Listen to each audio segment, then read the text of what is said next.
বিমস্টেক সম্মেলন, ইউনুস মিটিং, ভারতের প্রধানমন্ত্রী শ্রী নরেন্দ্র মোদী, এই কয়েকটি শব্দ বা কয়েকটি ঘটনা আপনি যদি না জেনে থাকেন বা না শুনে থাকেন গত ৩-৪ দিনে, তাহলে আমি নিশ্চিতভাবে বলতে পারি যে এই অঞ্চলের, বিশেষ করে বাংলাদেশের রাজনীতি নিয়ে আপনি যথেষ্ট উদাসীন। কেননা বাংলাদেশের রাজনৈতিক ক্ষেত্রে বিমস্টেক সম্মেলন, ইউনুস, ভারতের প্রধানমন্ত্রী শ্রী নরেন্দ্র মোদী, এই নামগুলো এত বেশি উচ্চারিত হয়েছে বা ব্যক্তিবর্গরা এমনভাবে উচ্চারণ করেছে, অনেকে হয়তো নিজের নামও সারা জীবনে ততটা উচ্চারণ করেননি। যদিও বিমস্টেক কোনো শব্দ নয়, এটি অনেকগুলো শব্দের একটি সংক্ষিপ্ত রূপ, যাকে বলা হয় দি বে of Bengal initiative for multi-sectoral technical and economic cooperation. এই বিমস্টেক সম্মেলন হয়ে গেল গত ৩ এবং ৪ এপ্রিল। গত ৪ এপ্রিল ভারতের প্রধানমন্ত্রী শ্রী নরেন্দ্র মোদীর সাথে বাংলাদেশের বর্তমানের দখলদার বাহিনীর প্রধান ইউনুসের একটি মিটিং হয়েছে। এই মিটিংকে কেন্দ্র করেই আজকের এই ভিডিও, এবং এই মিটিংকে কেন্দ্র করে নানান ধরনের গুজব, সমালোচনা, বিশ্লেষণ, এগুলো এমনভাবে ডালপালা গজিয়েছে যে এই ভিডিওটি আর না করে পারছি না। দর্শকদেরকে কয়েকটা ব্যাপার একটু মনে করিয়ে দিতে চাই যে বাংলাদেশের পক্ষ থেকে দখলদার বাহিনীর প্রধান ইউনুস বেশ কিছুদিন ধরেই এই সম্মেলনে ভারতের প্রধানমন্ত্রী শ্রী নরেন্দ্র মোদীর সাথে দেখা করবার জন্য আবেদন করেছিল। আমরা প্রথম আলোর একটি রিপোর্টের দিকে যদি তাকাই, তাহলে দেখতে পাই 23শে মার্চের রিপোর্টে বলা হচ্ছে যে ভারত এখনো বাংলাদেশের আবেদনের কোনো জবাব দেয়নি। 23শে মার্চের রিপোর্টে বলা হচ্ছে যে গত বুধবারে লিখিত যেই চিঠিটি দেওয়া হয়েছে সেটির জবাব ভারত দেয়নি।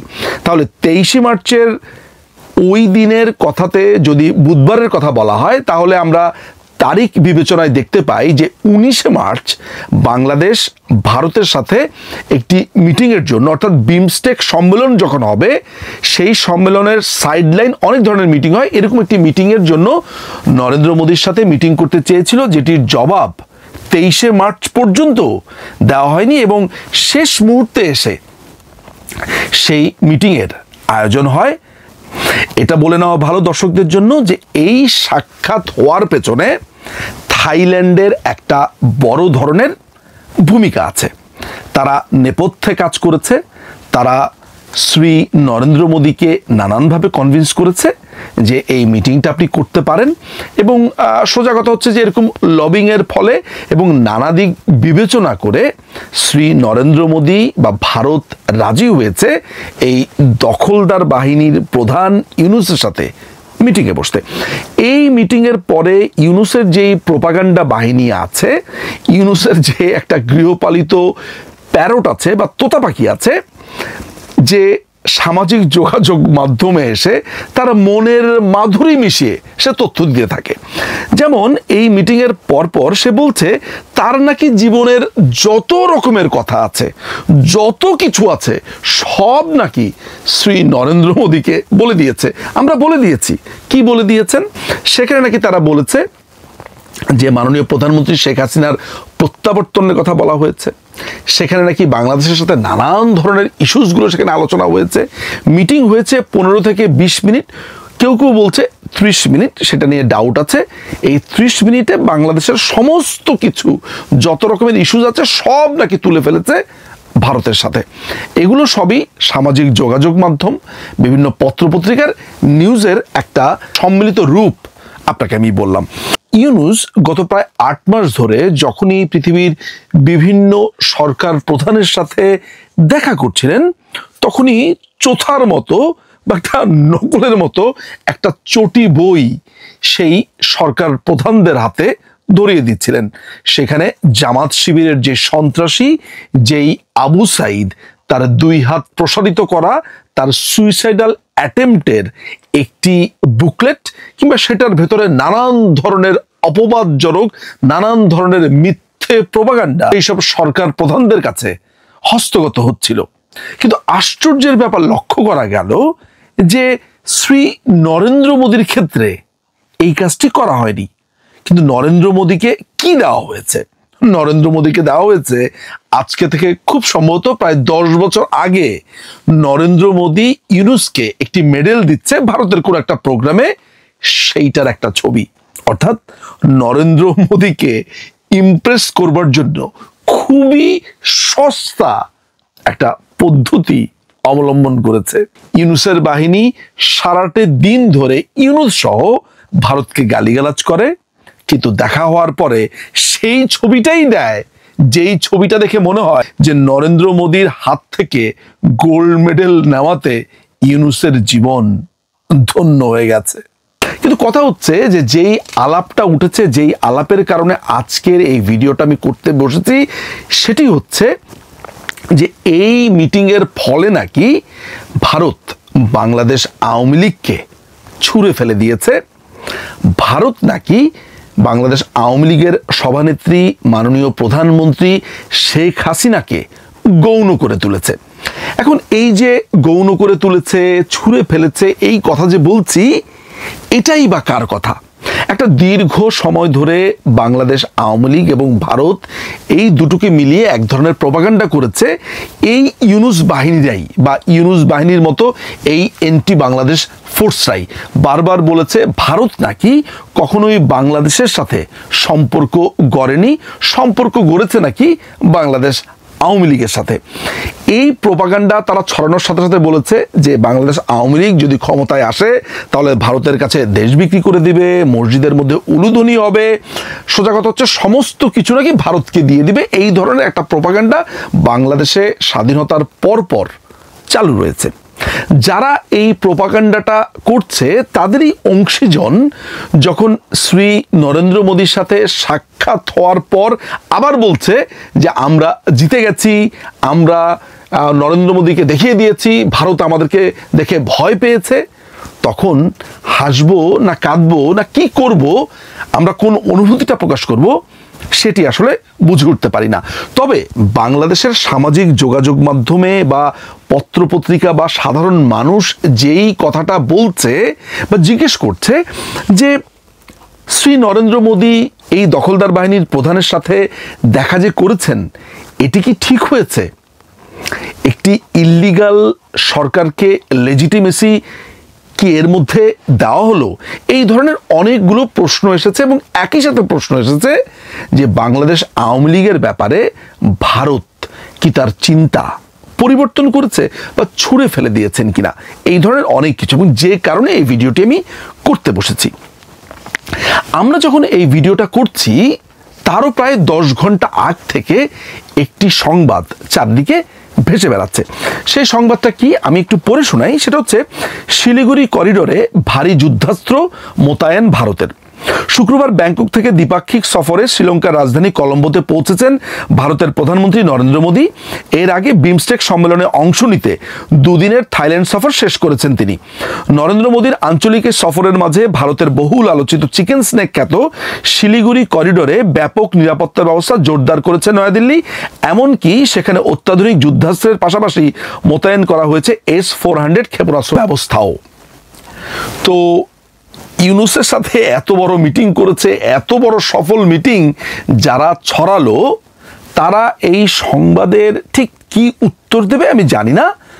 তবে এটা নিশ্চিত হওয়া গেছে যে ভারত শিলিগুড়ি সীমান্তে ভারী যুদ্ধাস্ত্র মোতায়েন করেছে, সেখানে অনেক সৈন্যের সমাবেশ করেছে।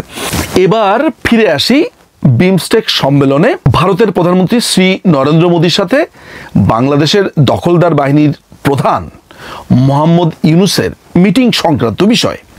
আমরা সবাই একটা প্রভাব জানি বা ম্যাক্সিম জানি যে একটি ভাতের হাঁড়িতে একটা ভাতকে টিপ দিলে আপনি বুঝে ফেলতে পারবেন যে হাঁড়ির অন্য ভাতের কি অবস্থা। ফলে এই মিটিংয়ের পর ভারত তাদের যেই নোটের সামারি দিয়েছে, অর্থাৎ ব্রিফিং দিয়েছে যে কি আলোচনা বাংলাদেশের সাথে হয়েছে, সেই আলোচনার দুটো পয়েন্ট যখন আপনারা জানতে পারবেন, আপনারা বুঝে নিতে পারবেন যে এই আলোচনা কতটা সফল হয়েছে বা কি হয়েছে। তার প্রথম পয়েন্টটি, ভারতের সাথে বাংলাদেশের যে আলোচনা হয়েছে, ভারত পরবর্তী সময়ে তার এই আলোচনার সামারি তাদের সরকারি ওয়েবসাইটে দিয়েছে। আমি খুব বেশি পড়ব না, আমি দুটো পয়েন্ট যদি দর্শকদের সামনে তুলে ধরি, আমার মনে হয় দর্শকরা সহজেই বুঝতে পারবেন যে আসলে সেই মিটিংয়ে কি হয়েছে।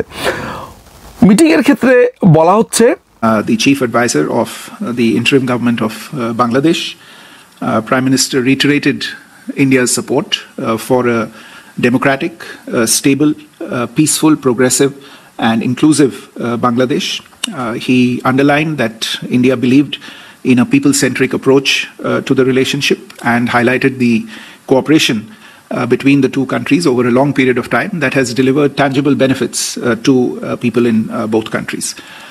And in this spirit, he once again underlined to Professor Yunus India's desire to forge a positive and constructive relationship with Bangladesh based on a spirit of pragmatism.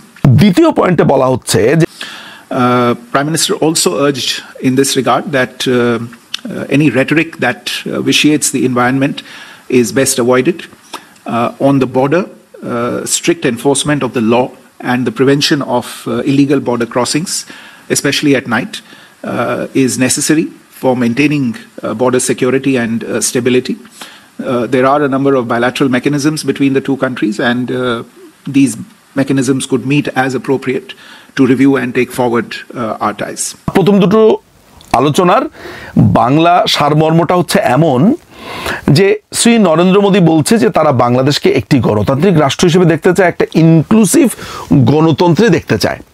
একটা লোকের সাথে বৈঠকের সময় যখন শ্রী নরেন্দ্র মোদী বলছেন যে বাংলাদেশকে আমি একটি গণতান্ত্রিক রাষ্ট্র হিসেবে সবাইকে নিয়ে একটি গণতন্ত্র এই ধরনের দেখতে চাই, যদি কারো মাথাতে একটু সামান্য বুদ্ধি থাকে তাহলে সে নিশ্চিতভাবে বুঝে ফেলবে যে তাকে কষে একটা চর দেওয়া হয়েছে কিংবা তাকে অপমান করা হয়েছে। এই অপমান বোধ ইউনূসের আছে কিনা এটি নিয়ে আমি যথেষ্ট সন্দিহান, কিন্তু শ্রী নরেন্দ্র মোদী যখন ইউনূসকে বলছে যে একটি গণতান্ত্রিক রাষ্ট্র চাই, তখন পরিষ্কারভাবে বুঝে নিতে হবে যে শ্রী নরেন্দ্র মোদী বা ভারত মনে করে বাংলাদেশ গণতান্ত্রিক অবস্থাতে নেই, যেটি কিছুদিন আগে ভারতের সেনাপ্রধান পরিষ্কারভাবে বলেছে এবং বারবার করে জোর দিয়ে বলেছে যে একটি গণতান্ত্রিক সরকারের সাথেই ভারত আসলে যোগাযোগ করতে বা তাদের সম্পর্ক মজবুত করতে আগ্রহী, যা বলেছে সেটির সারমর্ম। How's the administration? My stance is that when we have elected government, then we can say how should be our relationship. একই কথা আজকে ভারতের প্রধানমন্ত্রী যখন বলছে, তখন পরিষ্কারভাবে বোঝা যাচ্ছে যে ইউনূসকে এটা বলে দিচ্ছে যে দেখো, তুমি তো অগণতান্ত্রিকভাবে একটি রাষ্ট্র দখল করে আছো, সুতরাং একটি নির্বাচন, একটি সম্মিলিত গণতান্ত্রিক পরিবেশ চাই। এর পরের আলাপে বা পরের পয়েন্টে সামারি দেখে যেটা বোঝা যায় যে ভারতের পক্ষ থেকে অর্থাৎ শ্রী নরেন্দ্র মোদী বলেছে যেই সব কথাবার্তা বলা হচ্ছে ভারত সম্পর্কিত, যেইটা তাদের দুই দেশের সম্পর্ককে বিষিয়ে তুলতে পারে, সেটা অ্যাভয়েড করতে হবে বা অ্যাভয়েড করাই উত্তম। এবং ওই একই পয়েন্টে বলা হচ্ছে যে তাদের বর্ডার সিকিউরিটি টাইটেন করবার জন্য, বিশেষ করে বর্ডার ক্রসের ব্যাপারে যেই সিকিউরিটিগুলো আছে এগুলো যাতে বাংলাদেশ ভালো করে দেখে। পরিষ্কারভাবে বুঝিয়ে দেওয়া হয়েছে যে গত 8 মাস ধরে ইউনূস এবং তার বাহিনী ভারতকে নিয়ে যেসব আজে বাজে কথা বলে দুই দেশের সম্পর্ককে বিষিয়ে তুলছে, সেটার দিকেই ইঙ্গিত করছে। এই দুটো কথা বলবার পর একটা মানুষের মান ইজ্জত কিংবা একটা রাষ্ট্রের মান ইজ্জতই তো মোটামুটি আঘাত। যদিও আমি রাষ্ট্র বলবো না, বাংলাদেশের কিছু না, এটা আসলে দখলদার ইউনূস বাহিনীর প্রতি আসলে ভারতের প্রশ্নবাণ বা আমি বলবো যে তীর ছোড়া হয়েছে যে তোমরা গণতান্ত্রিক অবস্থাতে নেই, গণতান্ত্রিক একটা রাষ্ট্র হও, এটাই আমরা চাই, এবং একইভাবে আমাদেরকে নিয়ে যেসব আজে বাজে কথা বলছো সেই আজে বাজে কথা বলা বন্ধ করো। এটাকে আপনি ভারতের একটা রেড লাইন বা সতর্ক বার্তা হিসেবেও দেখতে পারেন, ভারতের একটা প্রচ্ছন্ন জবাব হিসেবেও দেখতে পারেন, যেটা তারা রাইট ফোরামে দিয়েছে এবং এই কথাগুলো বলার জন্যেও একটা মিটিংয়ের প্রয়োজন ছিল। কেননা গত 8 মাস ধরে ভারতের ব্যাপারে যেই নোংরামো চর্চা ইউনূস এবং তার বাহিনী থেকে হচ্ছিল, যেই একটা টক্সিক অবস্থার ভেতরে দুই দেশের রিলেশনকে নিয়ে গিয়েছে ইউনূস বাহিনী, তারাই যখন চায়না সফর শেষে এসে আবার ভারতের সাথে দেখা করে সেইখানে নানান ধরনের দাবি দাওয়া তুলে ধরে, তখন আমার মনে হয় না ভারত এর থেকে বেশি কিছু বলতে পারত, যাকে বলে ছোট্ট কথাতে জবাব দিয়ে দেওয়া। এই মিটিংয়ের মধ্যে ইউনূসের পক্ষ থেকে বলা হয়েছে যে মাননীয় প্রধানমন্ত্রীকে ফেরত দেবার কথা। এই ব্যাপারে ভারত কোনো ধরনের মন্তব্য করেনি। ইউনূসের তোতাপাকি বলছে যে ভারত কোনো নেতিবাচক মন্তব্য করেনি। এই লোকটা এত ভয়ানক যে প্রত্যেকটা মানুষকে আমার মনে হয় সে গরু ছাগল মনে করে। শ্রী নরেন্দ্র মোদী ওইখানে বসে এই কথার জবাব দেবে, এইটা ভাবাটাও তো একটা স্টুপিডের কাজ, যে ওই জায়গাতে বসে ভারত এটা জবাব দেবে। ভারত কি আসলে গত 8 মাস ধরে কোনো জবাব বাংলাদেশকে দিয়েছে? মানে আমার তো কাছে মনে হয় যে একটা নেইবার কান্ট্রির যতটুকু ভদ্রতা রাখা দরকার, ভারত ঠিক তার থেকে বেশি ভদ্রতা রেখেছে। তারা এই নোংরামোর জবাব দেয়নি। ভারতকে দখল করতে বলা হচ্ছে, যে ইউনূসের কথিত উপদেষ্টা বলছে ভারতের ম্যাপকে এক্সটেন্ড করে যে ভারতকে দখল করবে, এই করবে, সেই করবে, সেগুলোর জবাবও কখনো ভারতের পক্ষ থেকে দেওয়া হয়নি। সুতরাং এই যে প্রোপাগান্ডা ছড়ানো হচ্ছে যে ভারত বশ্যতা স্বীকার করেছে, ভারত হেরে গেছে, এখানে হার জিতের প্রশ্নই বা আসছে কেন? খুবই সোজা। ভারতের সাথে দিনের পর দিন চাতক পাখির মতো বসেছিল একটা মিটিংয়ের জন্য, আবার এরাই ভারতের ব্যাপারে প্রোপাগান্ডা ছড়িয়েছে, ভারত খারাপ, ভারত অমুক, ভারত তমুক। আবার ভারতের সাথে মিটিংয়ের পরে যেন যুদ্ধ জয় করে ফেলেছে, আবার মিটিং শেষের পরে এই মিটিং নিয়েও মিথ্যাচার ছড়াচ্ছে। ভারত তার জবাব পরিষ্কারভাবে দিয়েছে এবং আমি ব্যক্তিগতভাবে মনে করি মিটিং আরও হওয়া উচিত। ভারতের তরফ থেকে চরমভাবে এই ইউনূস বাহিনীর এই ধরনের কথাবার্তার জবাবও ভারতের দেওয়া উচিত বলে আমি মনে করি, যেটা অলরেডি ভারত দিয়েছে। শেষ করব কয়েকটি ঘটনা দিয়ে। সেটি হচ্ছে যে আপনারা জেনে থাকবেন যে ভারতের প্রধানমন্ত্রী শ্রী নরেন্দ্র মোদী পাকিস্তানের প্রধানমন্ত্রী নওয়াজ শরীফের সাথে দেখা করতে গিয়েছিলেন। সেই সময় নরেন্দ্র মোদী নওয়াজ শরীফের মার সাথে দেখা করেন এবং পা ধরে তাকে শ্রদ্ধা জানান। অনেকেই বলাবলি করছিল যে ভারতের সাথে পাকিস্তানের যে শীতল সম্পর্ক সেটি মনে হয় ঠিক হতে চলেছে, নানান ধরনের কথাবার্তা, নানান ধরনের বিশ্লেষণ। কিন্তু পরবর্তী সময় ভারতের সাথে যখন পাকিস্তানের এক কঠিন পরিস্থিতি আসে এবং ভারত যখন সার্জিক্যাল স্ট্রাইক করে পাকিস্তানে, তখন বোঝা যায় যে একজন মানুষের সাথে আরেকজন মানুষ বা পারিবারিক সম্পর্ক যদি এক রাষ্ট্রপ্রধানের সাথে আরেক রাষ্ট্রপ্রধানের মা বা রাষ্ট্রপ্রধানের থাকেও, রাষ্ট্র একটা সম্পূর্ণ আলাদা জিনিস। আমরা 1960s দেখেছি যে জওহরলাল নেহরুর সময়, যে সেই সময় চায়না ভারত ভাই ভাই এই ধরনের অনেক স্লোগান দেওয়া হয়েছিল, কিন্তু পরবর্তী সময় দেখা গেল 1962-তে চায়না ভারতের একটা অংশ আক্রমণ করে বসেছে। পৃথিবীতে আমরা এরকম অনেক সম্পর্ক দেখেছি, যেমন আমরা ট্রাম্পের সাথে আপনার নর্থ কোরিয়ার সম্পর্কের ক্ষেত্রে দেখেছি যে সম্পর্ক এক জিনিস, কিন্তু যখন দুটো রাষ্ট্রের নানান ধরনের চুক্তি হয়, নানান ধরনের রিলেশন হয়, সেটা আরেক জিনিস। সাম্প্রতিক সময়ে আপনি দেখুন না কেন যে আমরা জানি যে ডোনাল্ড ট্রাম্পের সাথে আপনার রাশিয়ার প্রেসিডেন্ট পুতিনের অসম্ভব ভালো সম্পর্ক, কিন্তু আমরা আবার কয়েকদিন পরেই দেখতে পেলাম যে রাশিয়ার উপরে বিশাল এক ট্যাক্সের বোঝা চাপিয়ে দেওয়া হয়েছে এবং আন্তঃরাষ্ট্রীয় আবার আলাপের সময় সেখানে রাশিয়া বিরোধী বক্তব্য রাখা হচ্ছে। রাজনীতিতে এরকম ব্যক্তিগত সম্পর্ক অনেকেরই থাকে, অনেকেরই থাকতে পারে, কিন্তু দুটো রাষ্ট্র যখন নিজস্ব ডিপ্লোম্যাটিক ব্যাপারে সিদ্ধান্ত নেয়, পররাষ্ট্রনীতির ক্ষেত্রে সিদ্ধান্ত নেয়, তখন সেটি সম্পূর্ণভাবে আলাদা এবং রাষ্ট্রের সমস্ত কিছুকে বিবেচনা করেই সে সিদ্ধান্ত নেওয়া হয়। সুতরাং বিমস্টেক সম্মেলনে দখলদার ইউনূসের সাথে ভারতের প্রধানমন্ত্রী শ্রী নরেন্দ্র মোদীর এই সাক্ষাৎকারকে নিয়ে যারা ভেবেছেন যে বাংলাদেশ আওয়ামী লীগ সম্ভবত গেল, বাংলাদেশ আওয়ামী লীগের সাথে ভারতের আর কোনো রিলেশনই থাকলো না, আর একটি ভুলের স্বর্গরাজ্যে বিচরণ করছেন বলে আমি মনে করি। সময় বলে দেবে ক্রিস্টোফার হিচিন্সের সেই বিখ্যাত থিওরি, যার নাম 2 ট্র্যাক থিওরি, যেটা আমরা 1974-এ হেনরি কিসিঞ্জারের বাংলাদেশের প্রেক্ষিতে দেখতে পেয়েছিলাম। কে জানে 2 ট্র্যাক থিওরি আমাদের আশেপাশেই ঘুরছে, আর 2 ট্র্যাক থিওরি কি সেটি জানতে হলে গুগল করতে হবে, পড়তে হবে এবং একই সাথে বুঝতে হবে। অনেক ধন্যবাদ।